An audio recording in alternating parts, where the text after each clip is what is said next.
시간 하나님 말씀 봉독하겠습니다. 디모데후서 4장 6절서부터 8절 말씀입니다.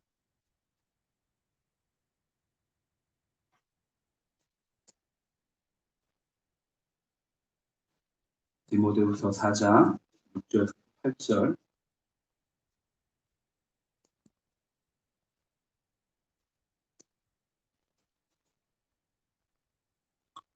찾으셨으면 세 절이니까 우리 같이 이렇게 올리겠습니다. 시작. 전제와 같이 내가 벌써 부어지고 나의 떠날 시각이 가까웠도다.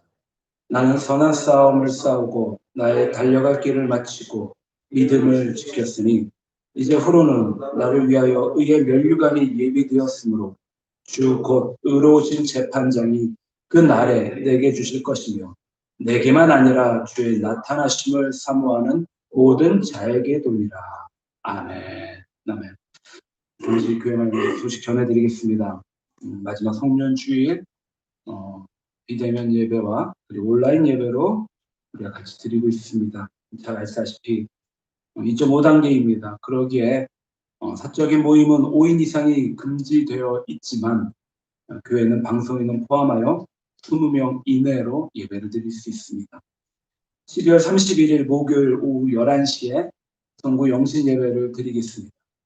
마찬가지로 코로나19 상황이 굉장히 지금 엄중한 상황 가운데 어쩌면 성구 영신 예배가 이제 완전 비대면 예배, 방송 인원만을 가지고 예배를 드려질지 모르는 상황이지만 그럼에도 2020년을 주님의 은혜로 보내고 새로운 2021년 또다시 주신 하나님 은혜 기뻐하며 감사하는 성군 영신 예배가 되었으면 합니다. 몸이 많이 불편하신 성도님들을 위해 기도해 주시고 또한 우리가 비대면 예배이기 때문에 서로 목 베는 성도님들도 참 많이 계십니다. 우리가 이럴 때 주님의 사랑과 주님의 마음을 서로 격려하고 서로 전화도 해주시고 서로 문자도 해주셔서 우리 교회가 끈끈한 주님의 마음을 하나가 되는 그런 교회가 되었으면 합니다. 또한 많은 어려움을 당하고 있는 선교사님들을 위해서도 항상 기도해 주시기 바랍니다. 이 시간 우리 찬양 한 곡 했으면 좋겠습니다. 아까 예배 드리기 전에 우리가 찬양 한번 고백했었는데요. 이 시간에 찬양 드리실 때 마찬가지로 2020년 주님의 은혜로 정말 그 어느 때보다도 힘들고 단 한 번도 겪어보지 못했던 해였지만 그래도 불구하고 주님의 은혜로 2020년이 흘러가고 넘어가고 이제 다가오는 2021년에 주님의 일하심을 그 선하신 계획을 밝게 볼 수 있는 믿음의 고백이 될 수 있는 찬양이 되었으면 좋겠습니다. 우리 이 시간 같이 찬양 드리겠습니다.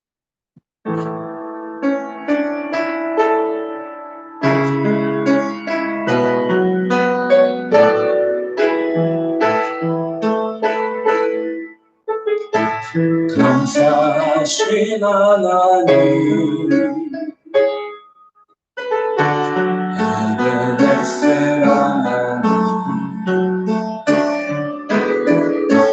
살아계신 하나님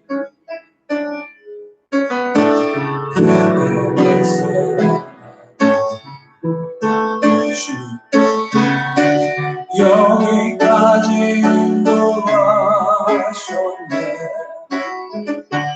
감사하신 하나님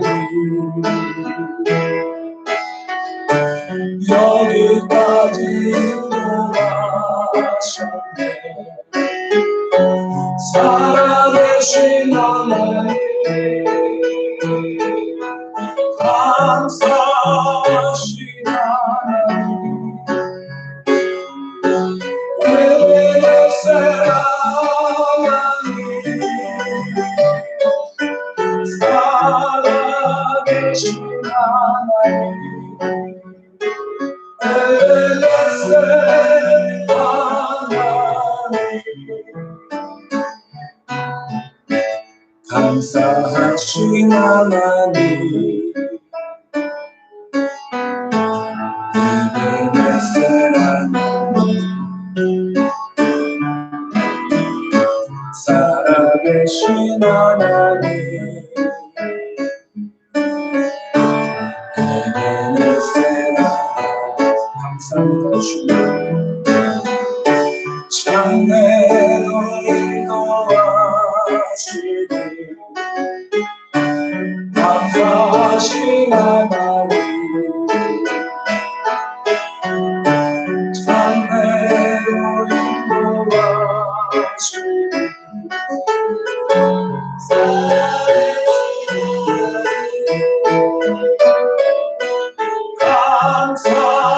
살아계신 하나님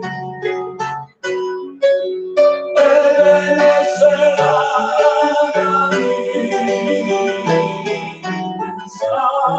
살아계신 하나님 에베네셀 하나님 구경 한 번만 더 고백하겠습니다. 감사하신 하나님 감사하신 하나님 에베네셀 하나님 살아계신 하나님 에베네셀 하나님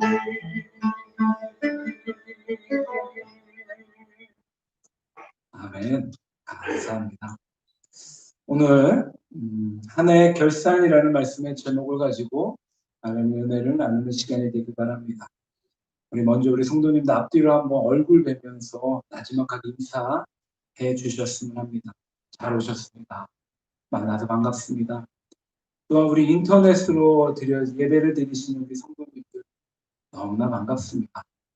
제가 오늘 예배당에 들어오기 전에 우리 교회 가운데 인터넷 예배 몇 분 들어오셨는지 확인해 봤더니 3분이 들어와 계시더라고요. 우리 인터넷으로 예배 드리는 우리 성도님들 너무나 감사하고 너무나 반갑습니다. 벌써 2020년 한 해의 마지막 송년 주일입니다.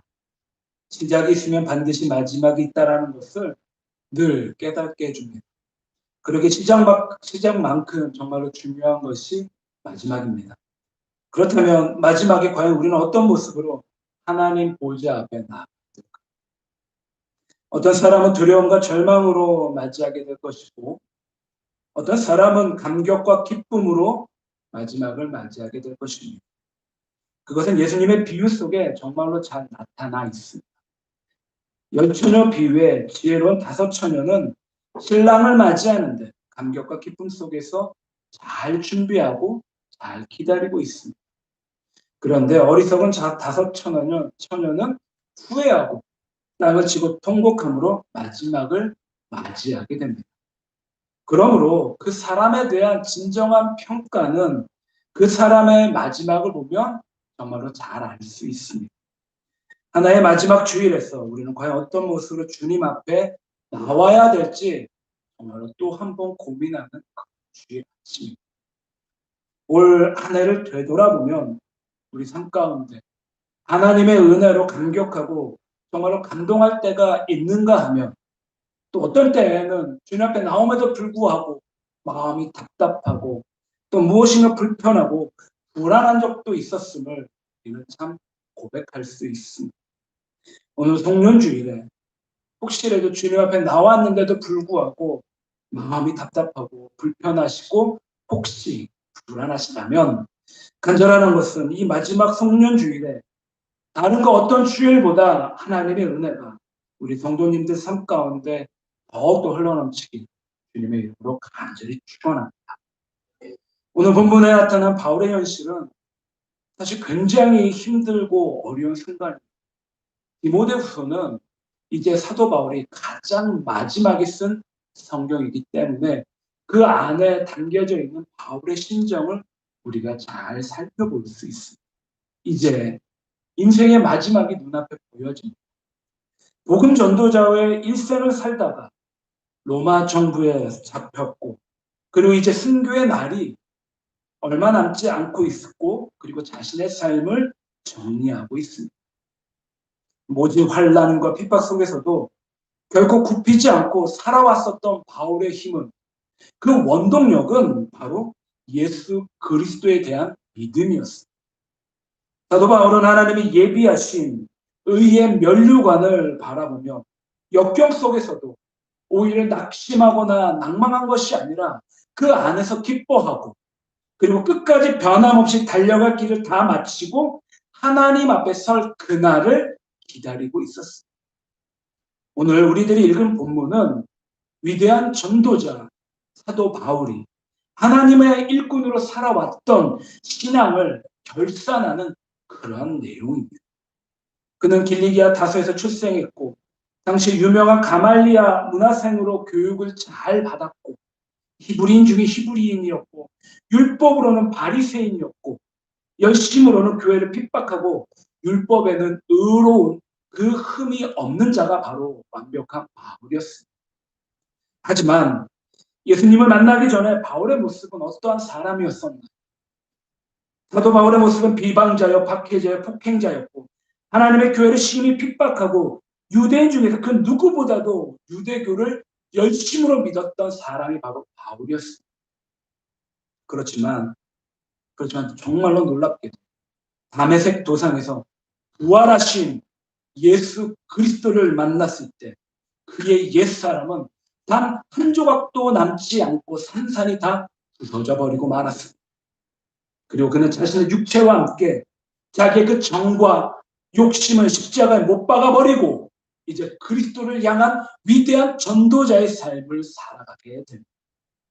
그는 지칠 줄 모르는 전도 여행을 통하여 전 세계 여러 교회를 설립하고 또한 부활하신 예수 그리스도를 증거하며 기독교 교회사의 위대한 발자취를 남기게 됩니다. 바울은 이제 백발이 성성한 노인이 되었습니다. 로마 네로 왕제 통치 때 로마 감옥에 두 번째로 투옥이 되었고 이때쯤 오늘 우리가 읽은 디모데 후서를 기록하게 됩니다. 그러기에 디모데 후서는 어쩌면 사도 바울의 유언과 같은 내용입니다. 자, 6절 한번 볼까요? 오늘 봉독했던 6절 한번 우리 같이 봉독하겠습니다. 시작. 전제와 같이 내가 벌써 부어지고 나의 떠날 시각이 가까웠다. 자신의 지금 현주소 모습을 뭐라고 고백하느냐? 전제와 같이 내가 벌써 부어지고라고 밝히고 있습니다. 자, 여기서 중요한 단어 전제입니다. 전제는요, 민수기 15장에 보면 제사를 드리면서 가장 마지막으로 포도주나 독주를 제물 위에 부어드리는 제사를 말합니다. 그러니까 전제는 이제 주님을 위해 자신의 생명까지도 기꺼이 내어놓을 수 있는 거룩한 희생을 상징합니다. 바울은 순교의 제물로서 자신의 거룩한 죽음을 내다보며 당당히 자기 삶의 여정을 정리하고 있습니다. 엄청나고 놀라운 고백입니다. 간절한 것은 사도 바울이 전 인생의 마지막에 기록한 오늘 디모데후서 본문을 통하여 성년주의를 맞이하여 나의 삶의 결산은 우리의 결산은 우리 교회의 결산은 과연 어떠했는지에 대하여 생각해보는 그런 은혜로운 시간이 되길 바랍니다. 그렇다면 과연 사도 바울은 어떤 삶을 살았다고 고백할까요? 첫 번째는 나는 선한 싸움을 싸웠다라고 고백합니다. 선한 싸움. 7절에 보니까는요. 7절 초반에 뭐라고 말합니까? 나는 선한 싸움을 싸우고.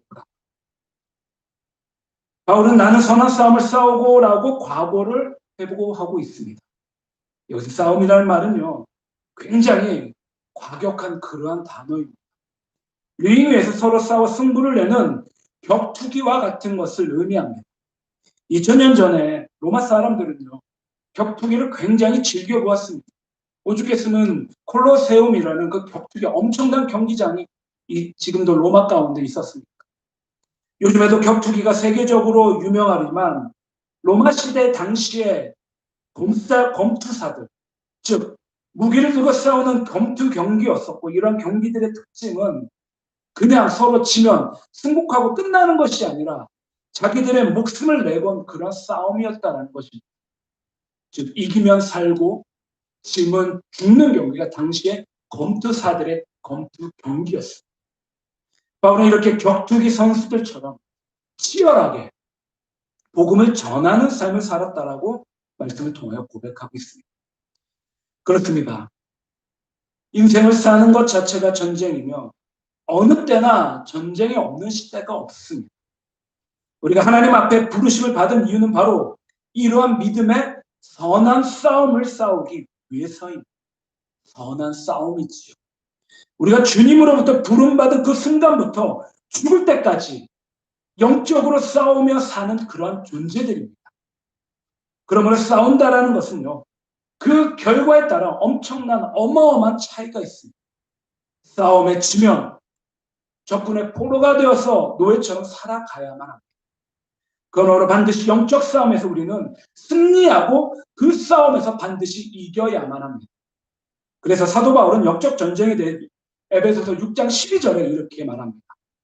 우리의 씨름은 혈과 육을 상대하는 것이 아니요 통치자들과 권세들과 이 어둠의 세상 주관자들과 하늘에 있는 악한 영들을 상대합니다. 우리 싸움은요, 육체적인 것, 물리적인 생존을 위한 싸움이 아닙니다. 명예를 얻고 자존심을 지키기 위한 그런 싸움도 아닙니다. 우리의 싸움은 혈과 육에 대한 싸움이 아니라 정사와 권세와 이 어둠의 세상 주관자들과 하늘에 있는 악한 영들과의 싸움입니다. 그래서 바울은 이 싸움을 뭐라고 표현하느냐? 선한 싸움이다라고 말합니다. 바울은 예수님의 좋은 군사로서 이 선한 싸움을 잘 싸워 이겨냈습니다. 자, 그러면 이 선한 싸움은 과연 무엇을 이루어졌습니까? 바울은 어떤 선한 싸움을 싸웠습니까? 먼저는 그 선한 싸움 가운데 사단과의 싸움이 있습니다. 사단은 모든 영적 싸움의 주동자입니다. 모든 어둠의 뒤에는 사단이 있습니다. 그럼 우리는 영적인 눈을 열어서 그런 사단의 역사를 잘 분별해야 합니다. 가룟 유다에게 악한 생각을 품게 한 것이 누구였습니까? 마귀였습니다. 뿐만이 아닙니다. 예수님의 가장 친밀한 제자, 수제자였던 베드로를 통해 예수님의 십자가를 부정하게 만든 것도 마귀였습니다.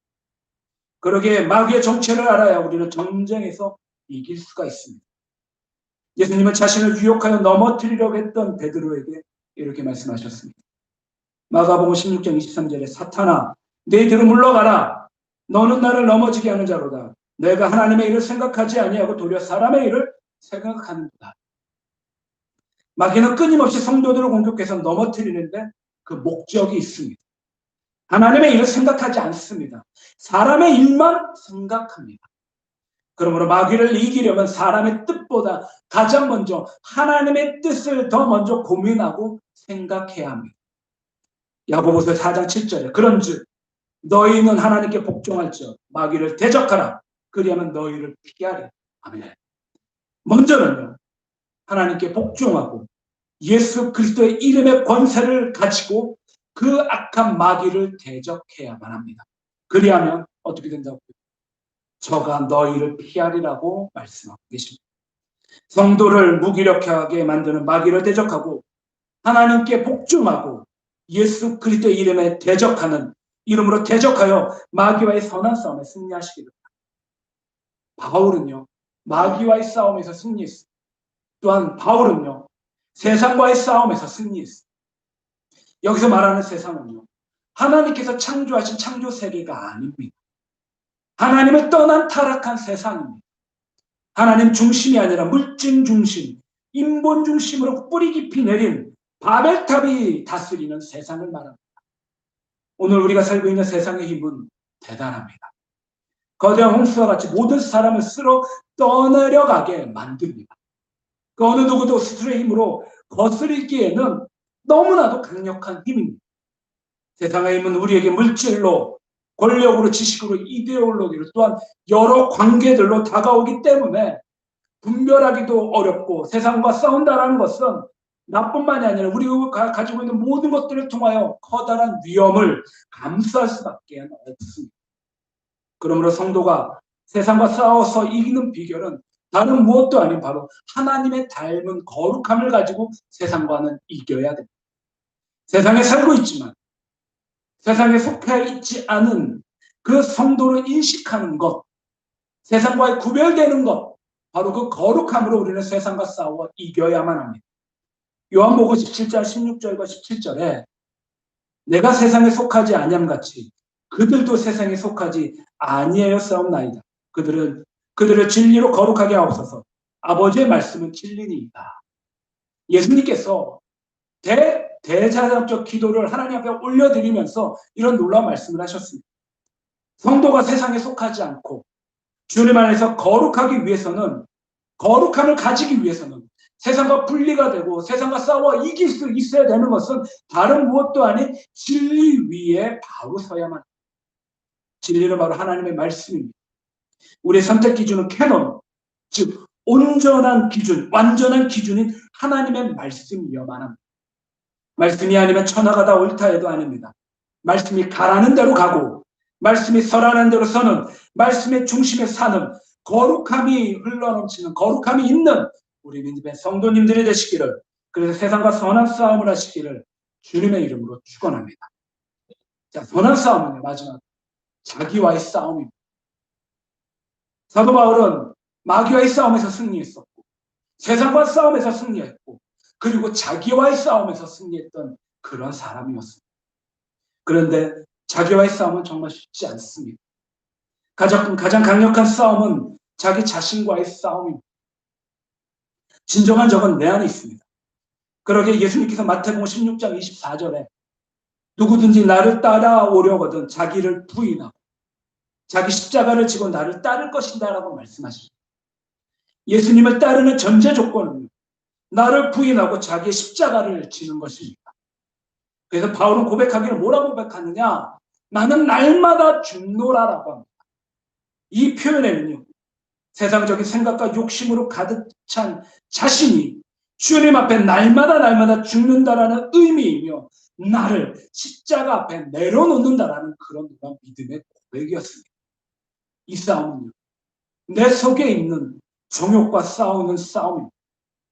자랑과 욕심과 싸우는 영적 전쟁이고 나 자신 안에 있는 나태와 안일, 교만과 싸우는 그런 싸움입니다. 내 안에 역사하는 죄와 사망의 법에 대한 싸움이고 또 때로는 내가 좀 더 편하게 쉬고 싶고 편하게 많이 즐기고 싶고 많이 가지고 싶은 그런 쾌락주의와 물질 만능주의, 과학 만능주의와의 싸움인 것입니다. 성경을 거스리는 비성경적인 사상과의 싸움이고 이 싸움은 선으로 악을 이기는 그런 싸움입니다. 사랑하는 성도님들, 나와의 싸움은 정말로 힘듭니다. 어렵습니다. 나를 내놓아야 되기에 그 어느 일들보다도 고통스럽습니다. 내가 가지고 있는 하나님 보시기에 옳지 않는 나의 그런 옛 습관들과 나의 것들을 다 하나도 빠짐없이 내놓아야만 합니다. 그럼에도 우리가 이런 고통스러운 나와의 싸움에서 승리해야 되는 그 이유는 다른 무엇도 아닌 바로 예수님께서 가신 길이기에 예수님의 제자인 우리도 동일하게 가야만 합니다. 정과 욕심을 십자가 앞에 내놓으시고 예수님께서 가셨던 그 길들을 잘 따라가려는 그런 십자가의 도를 잘 보시는, 그 십자가의 도를 잘 따라가시는 성도의 삶이 되시기를 바랍니다. 사도 바울은요, 놀랍게도 이 선한 싸움들에서 승리하였습니다. 마귀와의 싸움, 세상과의 싸움, 나와의 싸움에서 승리했던 사람이 바로 바울이었습니다. 예수님을 다메섹 도상에서 경험한 그날부터 영적 전쟁과 선한 싸움을 통과한 그러한 승리자였습니다. 사랑하는 성도님들, 우리는 예수 그리스도의 좋은 군사들로 선택받아 하나님 편에 서서 영적인 전쟁을 하는 성도들입니다. 이러한 영적 전투 속에서 승리의 개가를 부를 수 있는 그런 끊임없이 선한 싸움을 싸워 이겨야만 합니다. 이것이 바로 예수님께서 성도에게 요구하시는 삶이며 우리가 인생에서 결산해야 될 내용들입니다. 간절히 바라는 것은 이런 선한 싸움에서, 사단과의 싸움에서, 세상과의 싸움에서, 나와의 싸움에서 승리하시는 복된 성도의 삶이 되시기를 주님의 이름으로 간절히 축원합니다. 아멘. 두 번째, 사도 바울은 뭐라고 고백했나요? 선한 싸움을 달려갔다고 했습니다. 또한 나의 달려갈 길을 마쳤다고 합니다. 나의 달려갈 길. 본문 7절에서 사도 바울은요, 나의 달려갈 길을 마치고 라고 고백합니다.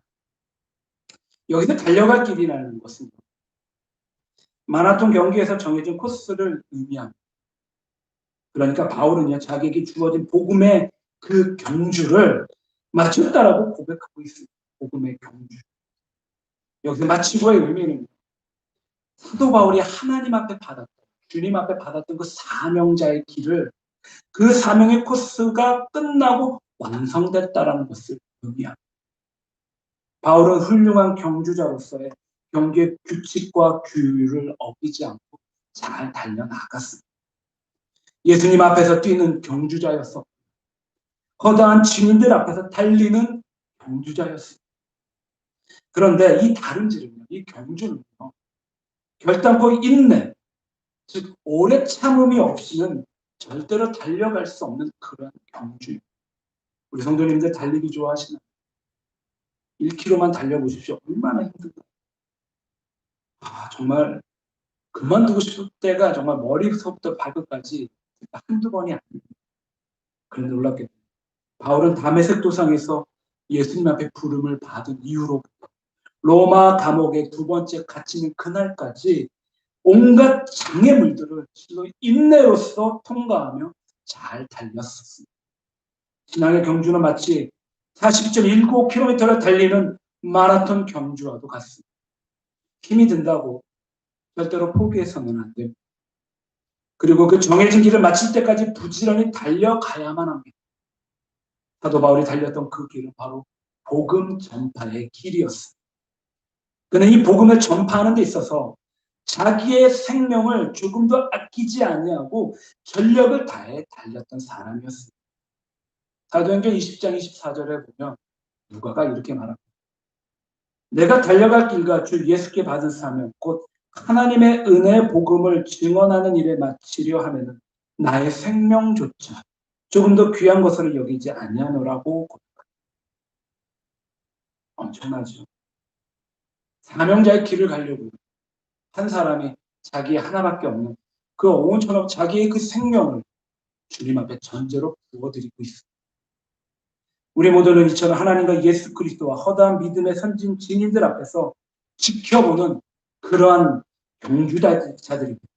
이 경주는 하나님 앞에 전제로 단 한 방울도 남김없이 부음이 될 때까지 다름질해야만 하는 그런 경주입니다.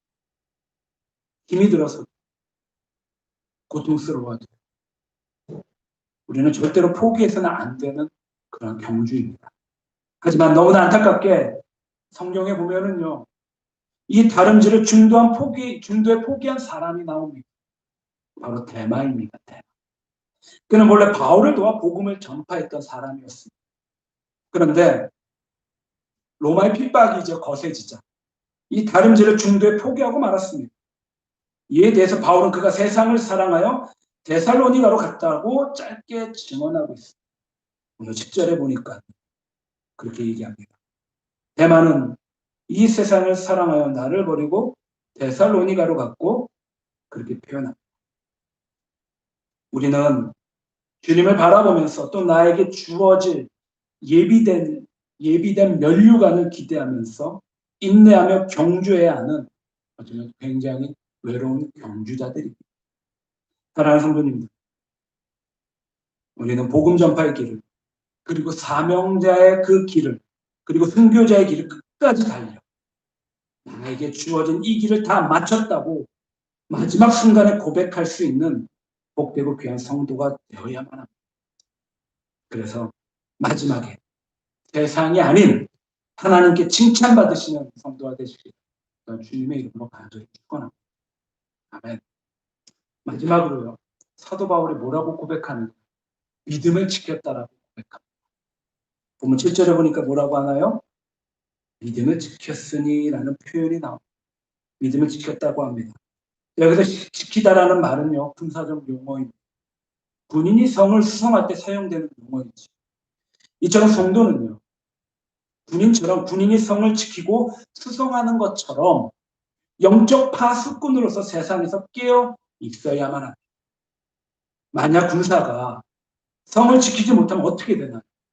성을 지키지 못하면 성 안에 있는 모든 사람이 다 죽임을 당하듯이 성도가 세상 가운데 깨어있지 못하면 나만 죽는 것이 아니라 주변의 가족과 친척, 이웃까지도 모두 죽임을 당할 수밖에 없습니다. 그래서 성도는 모두를 지키기 위해서 영적으로 반드시 깨어 있어야만 합니다. 그리고 깨어있기 위해서는요, 우리 가운데 영적인 무기들을 잘 닦아야만 합니다. 그 영적인 무기들이 무엇일까? 바로 말씀과 기도입니다. 말씀과 기도에는 우선순위가 없습니다. 항상 같이 병행되어야만 합니다. 깨어있기 위해서는 하나님의 말씀이 우리 삶 가운데 들려와야만 합니다. 하나님 오늘 나에게 주시는 말씀이 그 감동이 분명히 있습니다. 그 말씀을 들어야 내 영혼이 내 삶에 가야 할 방향성을 분별할 수 있고 사단이 어떤 모습으로 우리를 어떻게 공격해 오는지에 대하여 우리는 구별할 수 있습니다. 그러므로 말씀으로 깨어 있다라는 것은 우리 영혼이 살 수 있는 생명줄입니다. 또한 우리는 기도로 하나님과 교통해야만 합니다. 기도는 영혼의 호흡입니다. 하나님과 대화이며 하나님과의 소통의 창구입니다.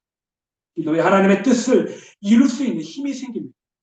기도해야 성령의 역사하심을 경험하고 기도해야 성령의 기름 부으심을 우리는 온전히 받을 수 있습니다.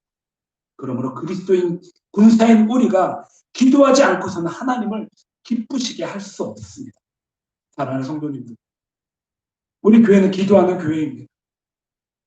새벽 기도회, 수요 기도회 시간이 날 때마다 교회에서 모여서 기도하는 그런 교회입니다. 그리고 코로나가 종식이 되면 다른 무엇보다도 성경 읽기와 기도 모임과 기도회 여러 예배들을 더욱더 활성화시킬 것입니다.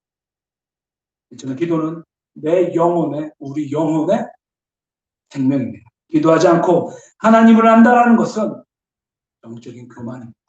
그래서 예수님께서 마가복음 9장 19절에 기도 외에 다른 것으로는 이런 종류가 나갈 수 없느니다라고 말씀하셨습니다. 다른 무엇보다도 기도에 충만하시기를 바랍니다. 그래서 말씀과 기도로 깨어 지키시는 성도가 되시기를 바랍니다. 저는 바울 사도는 마지막 인생의 고백 가운데 믿음을 지켰다라고 고백하고 있습니다. 이 믿음이 세상을 이기게 합니다. 이 믿음이 죄와 사망을 이기게 합니다. 이 믿음이 나를 예수 그리스도 앞에서 의인이다라고 증언합니다. 세상의 많은 사람들은 자기 생명과 물질을 지키기 위해 부단히 애를 쓰고 있습니다.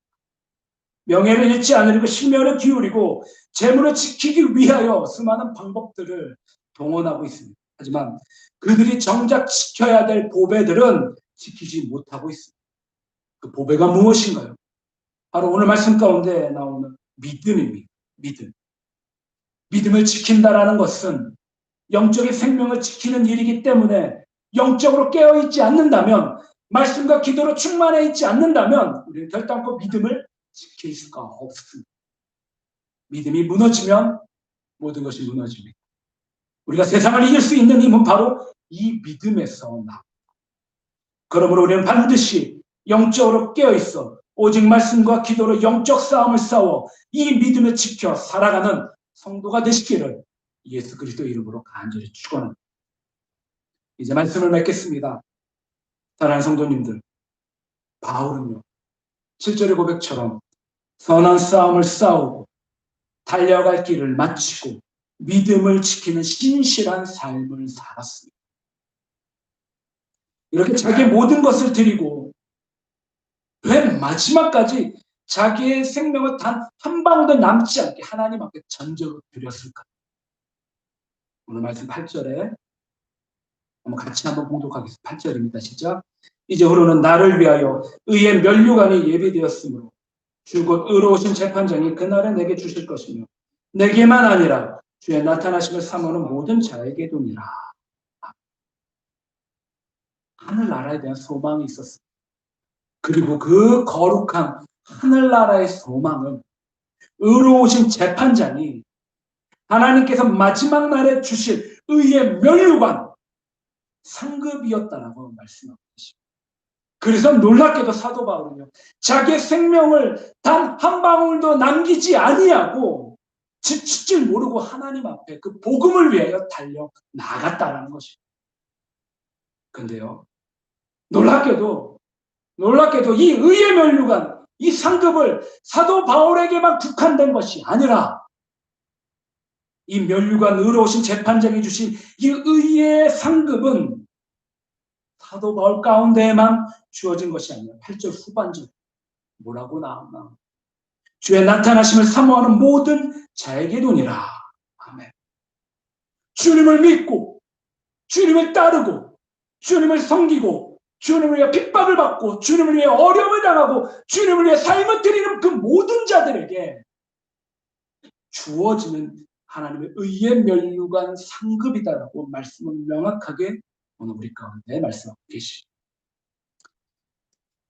인생의 마지막에 이런 승리의 계가를 부를 수 있는 사람은, 성도는, 그리스도인은, 신자는 이 상급, 의로우신 재판장이 주신 의의 면류관, 이 상급을 받을 수 있기에 정말로 행복한 사람들입니다. 오늘 우리가 오늘 한 해를 마감하는 성년주일에서 이 의의 면류관 상급을 정말로 그 어느 때보다도 풍성히 받으시기를 주님의 이름으로 축원합니다.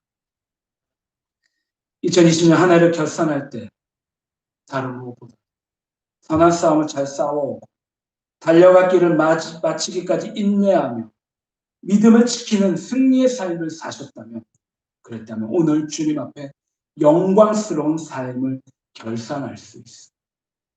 간절히 바라는 것은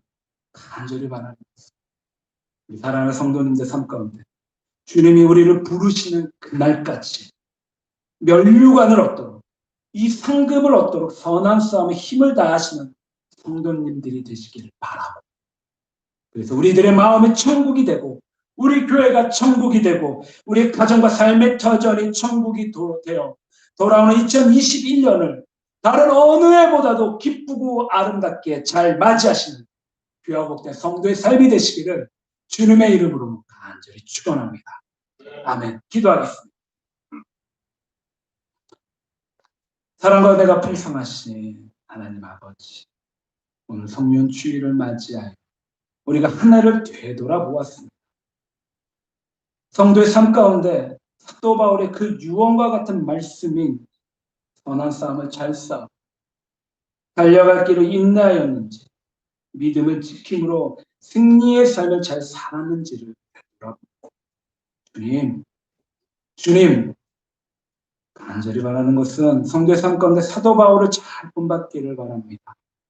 인생의 마지막까지 주님께서 우리를 위해 준비하신 의의 면류관, 주님이 주실 상급을 기대하며 선한 싸움을 잘 감당하고 인내로 복음의 경주가 되며 믿음을 잘 지킴으로 마지막 그날에 우리 주님께서 칭찬하시는 성도의 삶이 되게 해 주시옵소서.